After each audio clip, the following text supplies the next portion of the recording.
नमस्कार दोस्तों, मैं विनोद कैनी मैजिक केयर इलेक्ट्रॉनिक्स चैनल की तरफ से आप सभी का स्वागत करता हूं। आज के वीडियो में हम देखेंगे 65 इंच का व्यू का टीवी में ये मदरबोर्ड लगा हुआ है जिसमें फॉल्ट है। इंडिकेटर लाइट कुछ सेकंड्स के लिए आती है, मतलब माइक्रो सेकंड्स के लिए आती है और उसके बाद बंद हो जाती है, उसके बाद कोई हलचल नहीं है। तो देख लेते हैं इस फॉल्ट को किस तरह से हम रेक्टिफाई करेंगे। हम चेक कर लेते हैं नेचर ऑफ फॉल्ट क्या है इसमें। ये मैंने एक्स्ट्रा पावर सप्लाई दे रखा है, 12 वोल्ट दे रखे हैं इसको, बोर्ड को चेक कर लेते हैं। पावर दे देते हैं पहले, आउटपुट हमने कनेक्ट कर दिया। आप देख सकते हैं इंडिकेटर लाइट कुछ माइक्रो सेकंड्स के लिए आती है और बंद हो जाती है। फिर से चेक करेंगे, ये मैंने स्टार्ट किया, इंडिकेटर लाइट आई और बंद हो गई। फिर से देखेंगे, इंडिकेटर आई और बंद हो गई। और इस समय पे 146 मिली एम्पियर करंट कंज्यूम कर रहा है 1.7 वैट की कंजम्पशन के साथ। सो ये आउटपुट वैटेज जो कंज्यूम कर रहा है वो 1.7 वैट है और 147 मिली एम्पियर करंट यूज कर रहा है। देख लेते हैं इस फॉल्ट को रेक्टिफाई करने के लिए हम क्या क्या चीजें पहले चेक करेंगे तो हमें समस्या का पता चलेगा। फॉल्ट के बारे में समझने के लिए सबसे पहले आपको वोल्टेज की प्रॉपर जानकारी होनी चाहिए। पर 3.3 volt standby supply check करेंगे जो हमें यहाँ मिलनी चाहिए। तो यहाँ आप देख सकते हैं 3.3 वोल्ट ओके है। दूसरी सप्लाई हम जो चेक करेंगे वो 1.5 वोल्ट की चेक करेंगे जो रैम में जा रही है, मतलब यहाँ पर इसकी रैम में भी और ये दो अलग से रैम लगी हुई है उसमें भी 1.5 वोल्ट की सप्लाई से चल रहा है। 1 वोल्ट सप्लाई चेक करेंगे, यहाँ पर 1 वोल्ट के करीब हमें 0.976 वोल्ट मिल रहे हैं, ये सही है। 5 वोल्ट ओके है और यहाँ भी एक 5 वोल्ट आते हैं जो ओके है। और ये ट्यूनर में जाने वाली सप्लाई है जो कि 13 वोल्ट के करीब होती है, ये स्विच होने के बाद ही आएगी। इसके आउटपुट टर्मिनल पे हम चेक कर लेते हैं कितने वोल्टेज है। तो यहाँ कोई वोल्टेज शो नहीं कर रहा है क्योंकि इसकी पिन नंबर 5 जो एनेबल पिन है उस पे यहाँ पर वोल्टेज 13 वोल्ट बन रहे हैं। इसमें 13 वोल्ट जो ट्यूनर में जा रहे हैं वो भी बन रहे हैं इसमें, ठीक है, क्योंकि यहाँ पर एनेबल भी ऑन है इसका 3.3 वोल्ट। सो सभी सप्लाई यहाँ पर बन रही है। ये EMMC की सप्लाई चेक कर रहे हैं अभी हम, 3.3 EMMC और 1.8 EMMC। तो यहाँ पर EMMC वोल्टेज भी बन रहे हैं। अभी हम चेक कर लेते हैं यहाँ पर डेटा लाइन पे कितने वोल्टेज हैं। 1.8 के करीब बनने चाहिए, तो सभी पे हम चेक करेंगे कि कितने वोल्टेज बन रहे हैं। यहाँ पर देखो 1.8 के करीब बन ही रहे हैं, मतलब इसमें यहाँ कोई वोल्टेज सप्लाई लाइन से, DC सप्लाई लाइन से कोई फॉल्ट नहीं है। जो भी फॉल्ट है यहाँ पर भी एक 1 वोल्ट है जो हम चेक कर लेंगे। 1 वोल्ट सप्लाई जो कोर सप्लाई होती है प्रोसेसर की वो भी यहाँ पर भी प्रेजेंट है। तो जितनी भी सप्लाई है वो सब आ रही है, लेकिन सिर्फ यहाँ पर 12 वोल्ट जो पैनल में जाते हैं वो नहीं बन रहे हैं। जैसे कि आप देख सकते हैं इस कॉइल पे 12 वोल्ट आने चाहिए थे लेकिन 12 वोल्ट नहीं पहुंच रहे हैं। बस सिर्फ एक सप्लाई को छोड़कर सभी सप्लाई बन रही है। तो यहाँ पर हमें EMMC पे फुल कॉन्फिडेंस है कि EMMC IC से रिलेटेड फॉल्ट दिख रहा है। डायोड टेस्ट लेके पक्का कर लेंगे कि EMMC का फॉल्ट है या नहीं है।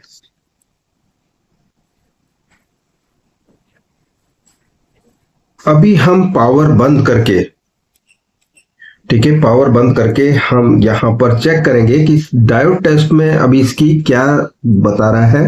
तो यहाँ हमने डायोड की रेंज में रखना है मीटर को। सो ये आप देख सकते हैं डायोड की रेंज में मीटर है और हम सभी लाइनों की टेस्टिंग करेंगे। यहाँ पर ये 1.5 है, ये 1 वोल्ट है, ये 1 वोल्ट है, ये 3.3 है, ठीक है, ये 5 वोल्ट है। तो सभी लाइनों की टेस्टिंग करेंगे, मेनली प्रोसेसर में जाने वाली लाइनों की और EMMC में जाने वाली लाइनों की। तो सबसे पहले हम 1 वोल्ट की लाइन को ही चेक कर लेते हैं। यहाँ पर नेगेटिव प्रोब मैंने 1 वोल्ट की लाइन पे रखा है, पॉजिटिव प्रोब ग्राउंड पे रखना है। तो ग्राउंड हम यहाँ से ले लेते हैं। तो क्या बता रहा है रीडिंग? 0.11 के करीब बता रहा है, मतलब ये ओके है। अब हम यहाँ चेक कर लेते हैं, ये 1.5 जो ये दोनों रैम में और प्रोसेसर की भी जो अंदर रैम, इंटरनल रैम होती है उसमें भी 0.14 वोल्ट के करीब यहाँ पर सही है। तो ये 1.5 वोल्ट की लाइन में भी कोई लोडिंग नहीं है। जो प्रोसेसर हमें खराब है बताए ऐसा अभी तक हमें दिखा नहीं। ये 1 वोल्ट की लाइन है जो कि 0.263 वोल्ट के करीब बता रहा है, तो ये भी ओके है। अब हम 3.3 वोल्ट जो है स्टैंड बाय सप्लाई वो चेक कर रहे हैं। वो भी कोई लोडिंग नहीं बताया है अभी तक हमें, तो यहाँ लोडिंग नहीं है। अभी हम ईएमएमसी में जाने वाले 3.3 वोल्ट की भी चेक कर लेते हैं लोडिंग टेस्ट। ये 0.15 बता रहा है और ये 0.27 1.8 वोल्ट की लाइन 0.275 बता रहा है। दैट मीन्स यहाँ पर भी अभी कोई तकलीफ हमें दिखी नहीं है, तो क्लियर इंडिकेशन हो रहा है कि इसमें ईएमएमसी खराब होगी। तो अभी हम थियोरिटिकली चेक कर लेते हैं किस तरह से मैंने ये सारी चीजें जो ए 1 बाय 1 चेक की है पता लगाने के लिए कि कहां पर रिसाइड करता है फॉल्ट। अभी जो हम सर्किट से डील कर रहे हैं वो वीयू ब्रांड का है। चेसिस नंबर है RSA G7 820.792। इसमें फॉल्ट है इंडिकेटर लाइट। इंडिकेटर लाइट कुछ माइक्रो सेकेंड्स के लिए ही दिखती है और बंद हो जाती है। ठीक है, टेस्टिंग के लिए सबसे पहले हमें क्या क्या चीजें और वोल्टेजेस चेक करनी है वो देख लेते हैं। स्टैंड बाय 3.3 वोल्ट, उसके बाद नेक्स्ट 1 वोल्ट देखना है, उसके बाद नेक्स्ट 1 वोल्ट और एक सप्लाई है, ठीक है, जो प्रोसेसर में जा रही है। उसके बाद हमें चेक करना है 1.5 वोल्ट। ठीक है, ये सभी टेस्टिंग होने के बाद ईएमएमसी की आपको 3.3 वोल्ट, ये हमने माइक्रो प्रोसेसर के लिए अभी हम जो ले रहे हैं ईएमएमसी की 3.3 चेक करने हैं और 1.8 वोल्ट। अगर जो ये सब कुछ सही है तो हमें डायोड टेस्ट लेना है। डायोड टेस्ट की वैल्यू अभी आपने देखी।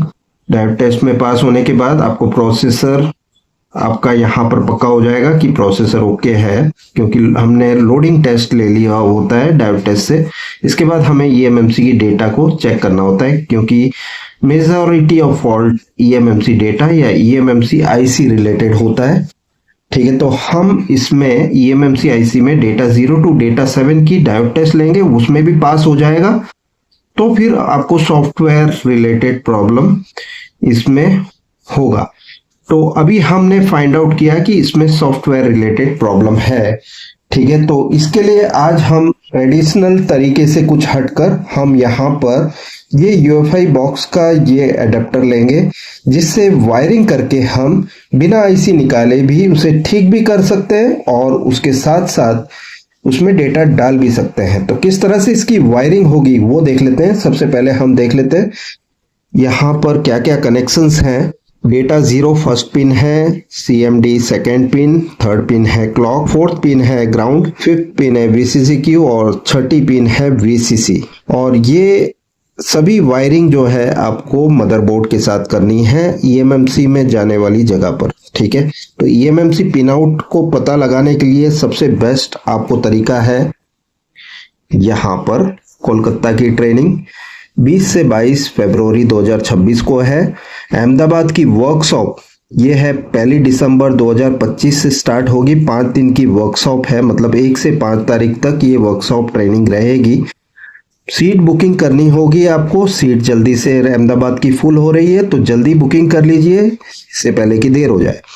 दिए गए नंबर पे फोन करके बुकिंग करनी है। क्या नंबर है? 9724584872। ठीक है, इस पे फोन करके जल्दी से बुकिंग कर लीजिए।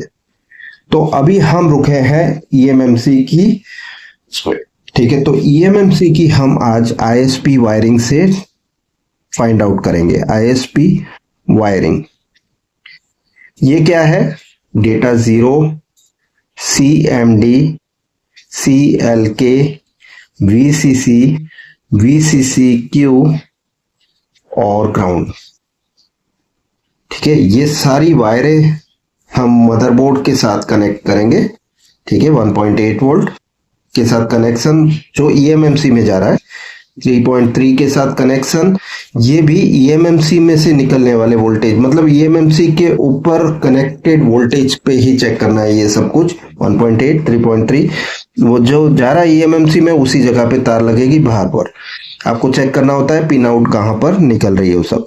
क्लॉक की वायरिंग करनी है, CMD की वायरिंग करनी मदरबोर्ड के साथ और डेटा 0 की, और ग्राउंड की तो कंपलसरी करनी है। तो सभी वायर्स आपको कनेक्ट कर देनी है मदरबोर्ड के साथ, मेन बोर्ड।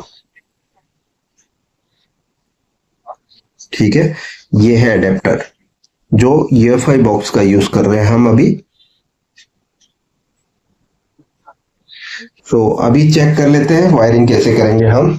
तो यहाँ आ जाते हैं, वायरिंग मैं बता देता हूँ आपको कैसे करेंगे हम, और पूरी वायरिंग भी मैं बताऊंगा कोलकाता की ट्रेनिंग में आपको किस तरह से हमने वायरिंग की है। तो डेटा 0 की पिन कहाँ लगेगी वो देख लेते हैं पहले। 10, 3, 4, 5 ये पांचवा रजिस्टर जो है, हम डेटा 7 हमने ट्रेस किया था, आईसी निकाल कर चेक किया था कि यहाँ पहुंच रहा है। ठीक है, तो ये वायर आपको जोड़नी है डेटा 0 की।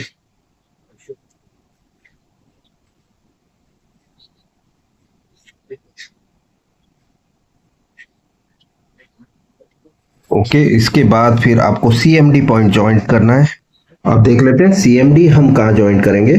ओके, आपको मैंने बताया था कहाँ पर मैं ये ज्वाइंट कर रहा हूँ, यूएफआई बॉक्स की पीसीबी पे। वही तार हम यहाँ पर सीएमडी की यहाँ ज्वाइंट कर रहे हैं। ओके, सो ईएमएमसी की पिन आउट हमने यहाँ ढूंढी थी कमांड की बाहर आती हुई। अब हम क्लॉक चेक कर लेंगे, क्लॉक कहाँ पे लगेगा।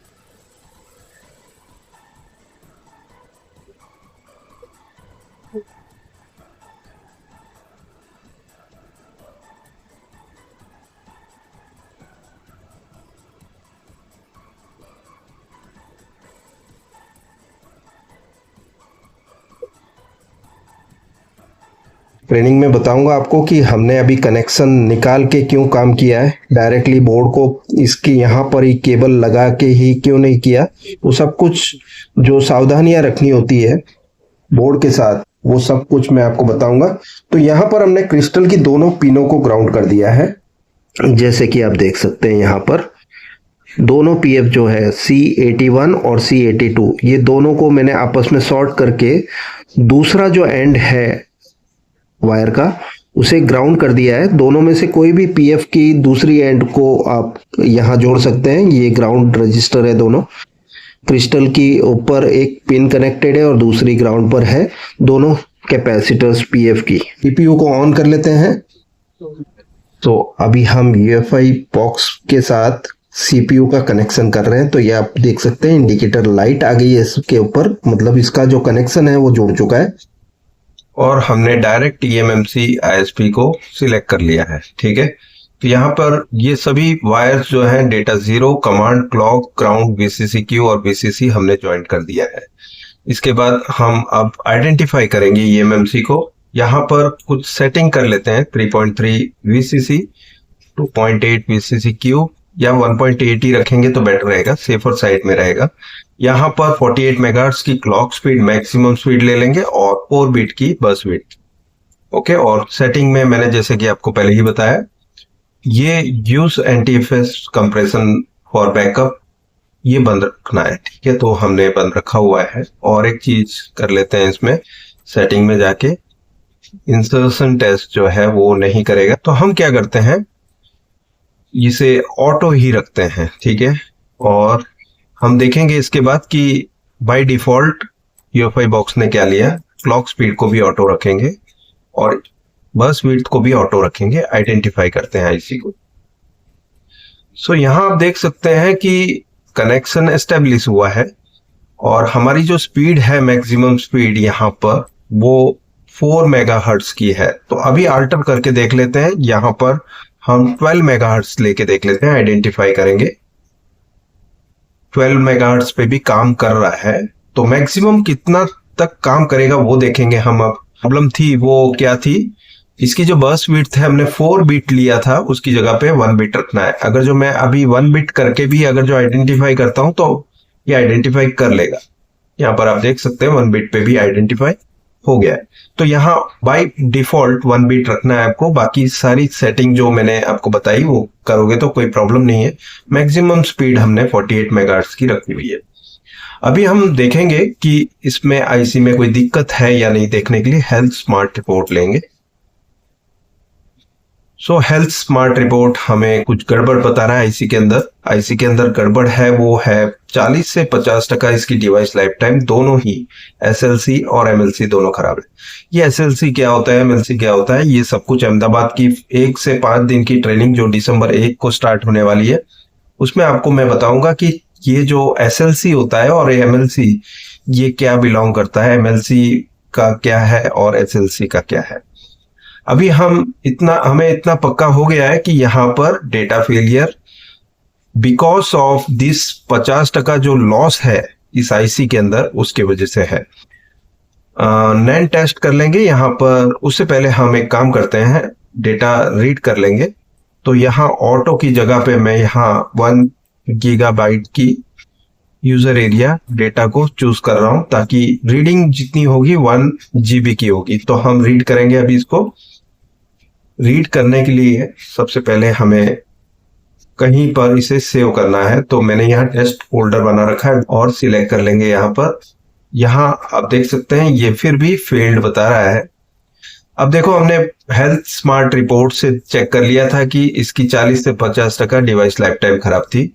अभी हम नैन टेस्ट करेंगे आईसी की। नैन टेस्ट करने से सारा डेटा इरेज हो जाता है, हम कोई प्रॉब्लम नहीं उसको बेयर करने के लिए तैयार है।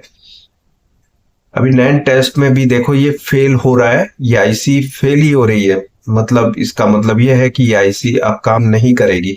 ये हमने नैन टेस्ट किया वो भी फेल हो गया और हेल्थ स्मार्ट रिपोर्ट में भी इसकी डिवाइस लाइफ टाइम जो है वो ये है। आईसी सेम रखते हुए हम यहाँ पर स्पेशल टास्क में movie net eMMC full reset करेंगे। इससे क्या क्या रिसेट हो जाएगा, आरपीएम भी रिसेट हो जाएगा, ईसीसी एरर अगर जो कोई है तो वो हट जाएगी और फैक्ट्री रीसेट हो जाएगा, जो हम अलग से यहाँ भी कर सकते हैं, लेकिन फैक्ट्री रीसेट भी एक ही फंक्शन से हो जाएगा। तो यहाँ हम ये बटन का यूज करेंगे। इसे भी डेटा खोने का डर है करके बता रहे हैं, ये वार्निंग है, इसे इग्नोर नहीं करना है कभी। अगर जो रीड नहीं किया तो रीड कर लेना है ये वार्निंग आने से पहले। तो यस करेंगे हम अभी, क्योंकि हमारे पास ओके डेटा पड़ा है। तो ये ईएमएमसी फुल रीसेट हो रहा है।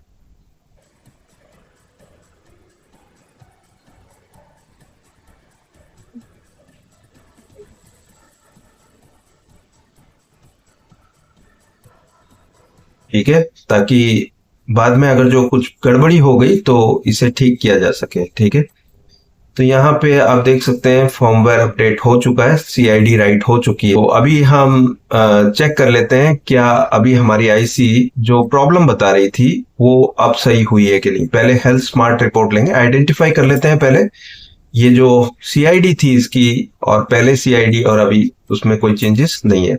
अभी हम यहाँ पर हेल्थ स्मार्ट रिपोर्ट लेंगे। आप देख सकते हैं डिवाइस लाइफ टाइम अब चेंज हो गई है। पहले थी 40 से 50% एसएलसी एमएलसी दोनों ही, अब ये है 0 से 10% दोनों ही। मतलब आईसी अब ओके हो चुकी है। नैन टेस्ट करके देख लेते हैं नैन टेस्ट में क्या रिपोर्ट आती है। नैन टेस्ट भी अब बिल्कुल ओके हो चुका है। तो इसके अंदर अब हम डेटा राइट करने के लिए तैयार है। 7921 के हिसाब से ये वाला 65 इंच का बोर्ड है। ठीक है, इसका डेटा को हम अब क्या करेंगे, CSD फाइल पहले लोड करेंगे। तो यहां बता रहा है boot partition 1 is enabled for boot, और ओके यूजर एरिया यहां रखेंगे। बूट 1 हमने यहां रखना है। हर एक पार्टीशन के हिसाब से ही आपको फाइल्स रखनी है।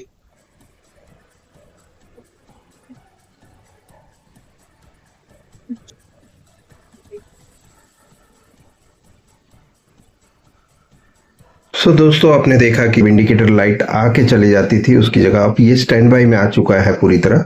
प्रोसेसर बिल्कुल ठंडी है, इसका मतलब प्रोसेसर या तो ड्राई सोल्ड है। चेक करना होगा हमें आईसी निकाल के रीबॉलिंग करके क्या ये बोर्ड ऑन होता है। तो अगले वीडियो में हम देखेंगे कि ये जो स्टैंड बाई में अटका हुआ है, अब ये पहले इंडिकेटर लाइट आके बंद हो जाती थी। मैं फिर से बता दूं, ये हमने अभी कनेक्ट किया है, ये अभी स्टैंड बाई में अटका हुआ है। मैं ऑफ करता हूं। ऑन करते समय लाइट ब्लिंक का हम चेक करेंगे कि क्या हो रहा है। ये ऑन करने पर इंडिकेटर लाइट आ गई है रेड, मतलब स्टैंड बाई। जो स्टैंड बाई में भी नहीं था टीवी, उसे हमने रिकवर कर लिया।